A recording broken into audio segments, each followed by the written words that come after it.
మహబూబాబాద్ జిల్లాలో గాలివాన బీభత్సన సృష్టించింది. తొర్రూరు మండలం మడిపల్లి గ్రామంలో ఈదురు గాలులతో పాటు కురిసిన భారీ వర్షం గ్రామ ప్రజలను తీవ్ర ఆందోళనకు గురిచేసింది. కేవలం అరగంట పాటు వీచిన బలమైన ఈదురు గాలులకు గ్రామంలోని 30 ఇండ్ల పైకప్పులు ఎగిరిపోయాయి. దీంతో ఆయా కుటుంబాలు రోడ్డున పడ్డారు. తమ కళ్ల ముందే ఇండ్లు దెబ్బతినడంతో బాధిత కుటుంబాలు కన్నీటి పర్యంతమయ్యాయి.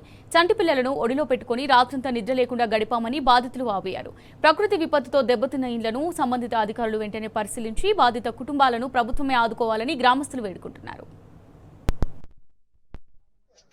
7:30 గంటలకు స్టార్ట్ అయింది గాలు. ఫస్ట్ చిన్న చిన్న చినుకులు పడ్డాయి, తర్వాత వర్షం స్టార్ట్ అయింది. బాగా వర్షం వస్తుంటే అప్పుడే మా ఆయన వచ్చిండు. పనికి పోయి పెయింటింగ్ పోయి నైట్ పనికి పోయి వచ్చిళ్ళు. గాలి బాగా వస్తుంది కానీ నిర్మల్ అంటే వస్తుంది అనుకున్నాము. అంతలకే పాప అన్నం ఆకలి అవుతుందంటే అన్నం పెట్టుకొచ్చి ఇంట్లో తినిపిద్దామని నా బిడ్డకు అన్నం పెట్టుకొని వస్తారకనే బాగా రేకులు 8:30 అవుతుంది.